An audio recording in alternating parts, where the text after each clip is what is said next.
mutahatul mutakallimin, mutahatul mutakallimin. Ini beliau memberikan peringatan ya terhadap kekeliruan yang dilakukan oleh ahli ilmu kalam, mutakallim, berkaitan dengan berkaitan dengan Al-Qur'an ini. Tapi ini sekilas saja ya kita singgung. Wa qad khadal mutakallimuna fi bayani kalamillahi ala nahjil falasifah. Sungguh telah tenggelam para mutakallim itu, ahli ilmu kalam itu, fi bayani kalamillahi, dalam menjelaskan kalamullah ala nahjil falasifah, sesuai dengan metodenya para filsafat, para filosof. Memang ada fase ya di masa sejarah Islam itu di mana kaum muslimin itu terpengaruh oleh filsafat luar, terutama filsafat dari Yunani, ya, Romawi, bahkan juga filsafat Hindu ya, ada pengaruh. Kalau ilmu kalam itu terasanya dari filsafat Yunani. Ya, ada pembahasan ilmu kalam itu kemudian dibedah dengan analisis skolastik ala Yunani itu. Nah, ini yang beliau kritisi, termasuk dalam pembahasan firman Allah Subhanahu wa taala. Bahkan istilah ilmu kalam itu dikaitkan dengan kalamullah. Mengapa muncul istilah ilmu kalam itu? Karena memang yang awal dibahas itu tentang kalamullah. Apakah itu makhluk atau bukan? Nah, ini kan menjadi fitnah nanti di masa kekhilafahan Bani Abbasiyah. Nah, ini yang beliau ingatkan juga ya. Fa'auqa'un nasa fi mutahatin adallathum an sawa'is sabil. Ini menjatuhkan orang-orang ya pada persoalan yang menyesatkan mereka dari jalan yang lurus. Haitsu qassamu kalamallahi ta'ala ila qismain, di mana mereka membagi kalamullah ta'ala itu menjadi dua macam. Nafsi qadim qaim bizatihi, atau nafsiyun qadimun qaimun bizatihi ta'ala laisa biharfin wala sautin wala tartibin wala lughah.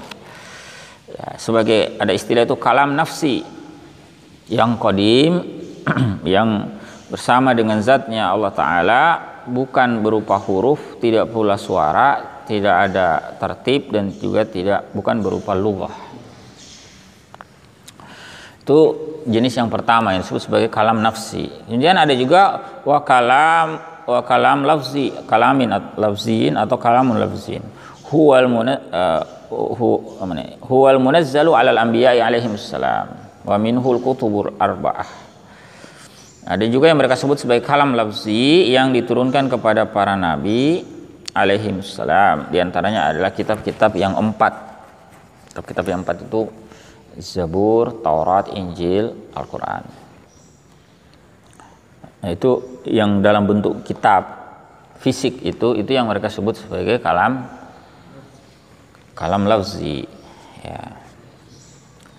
Ini saya tidak masuk ya ke dalam perdebatan panjang ini, tapi sekilas saja biar tahu bahwa ada di antara ahli kalam yang demikian, membagi firman kalamullah itu menjadi kalam lafzi dan kalam nafsi. Kalau kalam nafsi itu yaitu firman Allah Subhanahu wa taala yang tidak ada wujudnya dalam bentuk fisik. Sementara yang tercetak di mushaf-mushaf itu yang kita kenal, itu yang mereka sebut sebagai kalam lafzi yang ada lafaz. Itu mereka bagi seperti itu. Wa qara'a ulamaul kalami fi khilafatihimul kalamiyatil mubtadi'ah. Ya, tenggelam itu para ulama ahli kalam dalam perselisihan kalamiyah yang diada-adakan itu. Apa itu? Diskursus mereka itu ayakunal Qur'anu bihadzal ma'na tsani makhluqan amla. Apakah Al-Qur'an dalam makna yang kedua itu makhluk atau bukan? Ya, kalau makna yang pertama oke lah ya, itu selesai. Tapi makna yang kedua ya, kitab Al-Quran yang ada di hadapan kita ya, misalnya dalam mushaf itu makhluk apa bukan, itu perdebatan. Nah, repotnya lagi kemudian masuk ke dalam ranah kekuasaan. Akhirnya terjadi persekusi. Nah, ketika misalnya Mu'tazilah itu diadopsi pandangan mereka di kekhilafahan Bani Abbasiyah, apa yang terjadi? Warajjahu ayyakuna makhluqa. Mereka merajihkan itu sebagai makhluk.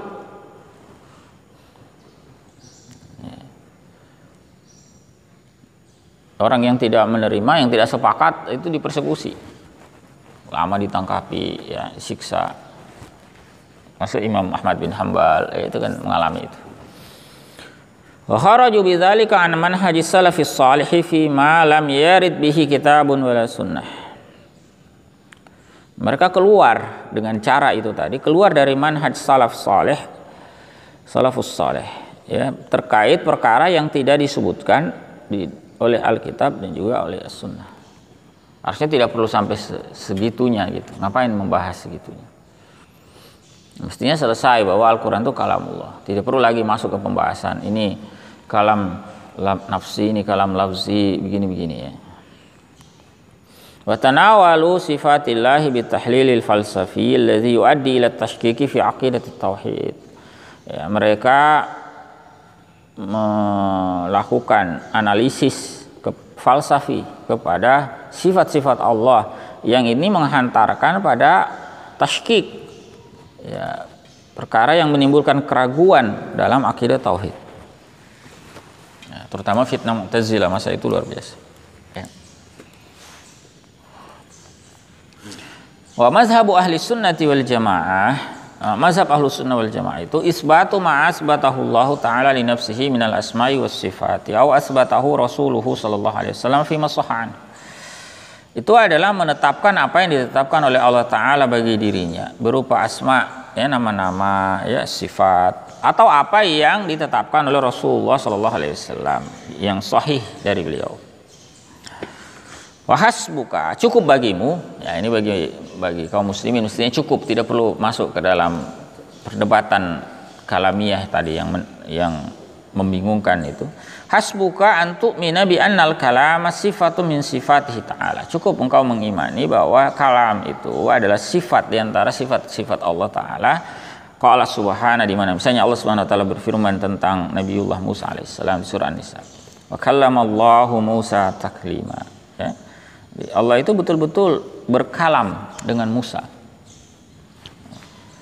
Wa anal Qur'an al-Karim huwal wahyul munazzalu ala Muhammadin sallallahu alaihi wasallam kalamullahi ghairu makhluk, dan bahwa Al-Qur'anul Karim yang merupakan wahyu yang diturunkan kepada Nabi sallallahu alaihi wasallam itu adalah kalamullah, bukan makhluk. Allah Ta'ala berfirman di surah Taubah, wa in ahadum minal musyrikin istajaraka fa'ajirhu hatta yasma'a kalam Allah. Nah, di situ disebutkan ungkapan kalam Allah. Jika ada salah satu dari kaum musyrikin itu meminta pertolongan, maka tolong dia, maka bantulah dia, ya, hingga dia bisa mendengarkan kalamullah. Di sini digunakan ungkapan kalam, ya, kalamullah. Segitu saja, tidak usah didetailkan macam-macam sehingga menimbulkan kebingungan. Kita tetapkan bahwa itu memang kalamullah, bukan makhluk. Wa isbatu hadza wa nahwuhu mimma wasafa Allah Ta'ala bihi nafsuhu aw wasafahu bihi rasuluhu wa in kanat yusafu bihi al-ibad fa innahu la yunafi kamala tanzihi ta'ala amma la yaliku bihi min naqaisi ibadihi wa la yaqtadi mumathilatahu lahum. Menetapkan ini dan yang semisalnya, ya, di antara perkara-perkara yang disifati oleh Allah Ta'ala kepada dirinya atau yang disifati oleh Rasulullah SAW, meskipun juga ada yang disifatkan kepada hamba. Jadi di antara sifat-sifat Allah itu kan ada juga yang disifatkan kepada hamba, ya. Tetapi itu tidak menafikan kesempurnaan, ya, tanzihnya Allah Ta'ala dari apa yang tidak layak baginya berupa kekurangan hamba-hambanya. Jadi kalau ketemu ada sifat-sifat Allah itu juga dimiliki oleh manusia, ada memang. Nah, seperti kalam itu kan manusia juga melakukan. Melihat, manusia itu juga melakukan. Mendengar itu manusia juga melakukan.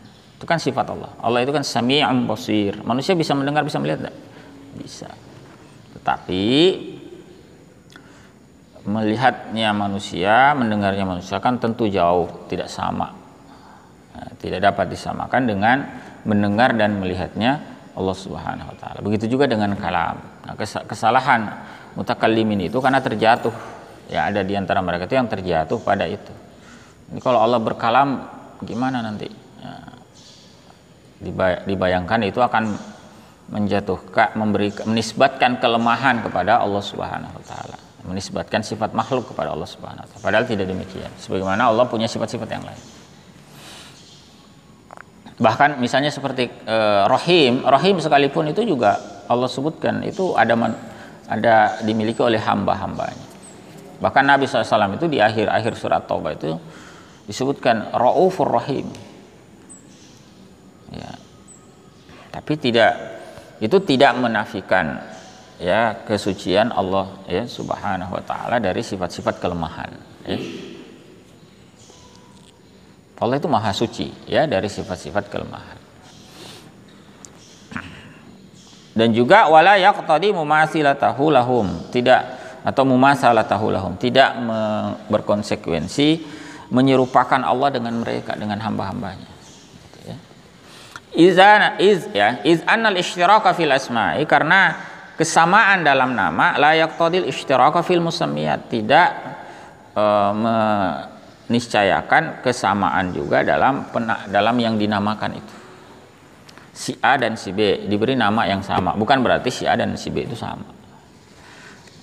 Allah punya Rahim, ya, sifat Rahim, punya sifat Sami', Basir, Kalam, ya, Mutakallim itu dan sebagainya.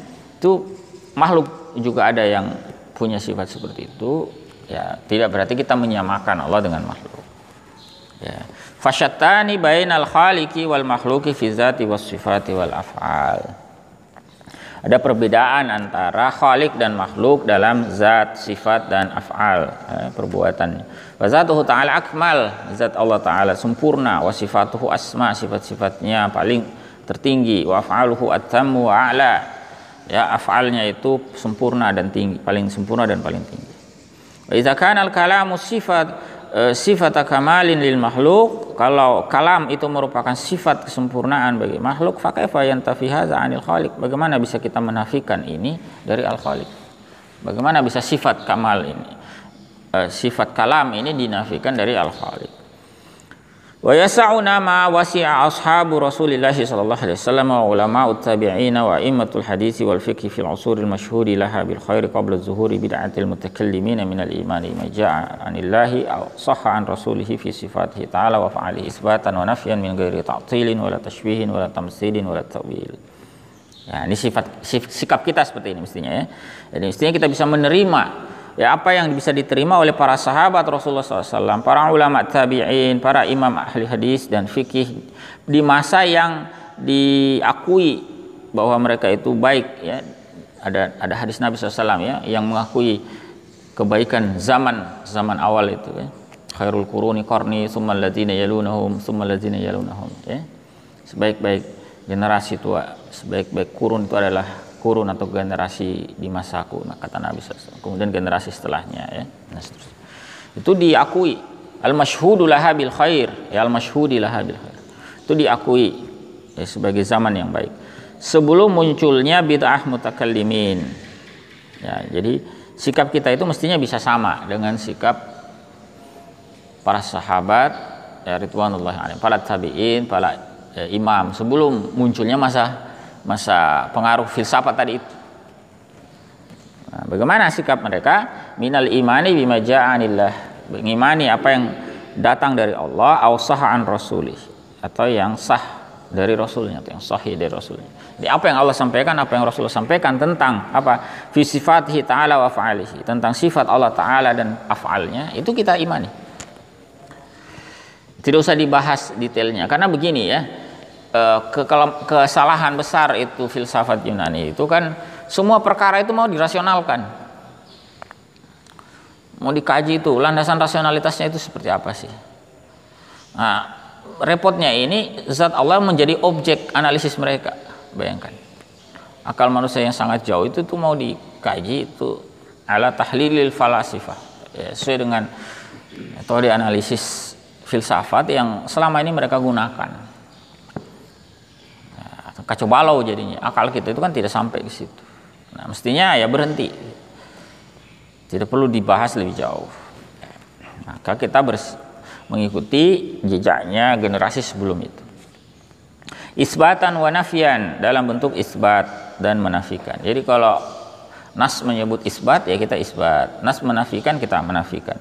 Min ghairi ta'tilin wala tashbihin wala tamsilin wala ta'wil, ya. Tanpa kita meninggalkan, ya, tanpa juga kita melakukan penyerupaan, permisalan, takwil dan sebagainya. Walaysa lana an nuhakkima ra'yana fi kunhizatillahi au kaifiyati sifatih. Ya, tidak boleh kita menghukumi, ya, menghukumi ra'yu kita. Artinya kita jadikan ra'yu kita itu sebagai hakim. Dalam apa? Kunhizatillah, ya, tentang hakikat zat Allah itu seperti apa, au kaifiyati sifati, kaifiyat sifatnya itu Allah kalau berkalam-kalamnya itu nanti bagaimana, apakah pakai suara, pakai huruf, mestinya nggak usah dibahas sampai segitunya, ya. Karena Allah Subhanahu wa taala sudah sebutkan laisa kamitslihi syai' wa huwas samiul basir, ya. Bahwa Allah itu laisa kamitslihi syai', tidak ada yang seperti semisal dengannya sesuatu pun, wa huwas samiul basir, ya. Wallahu a'lam bissawab.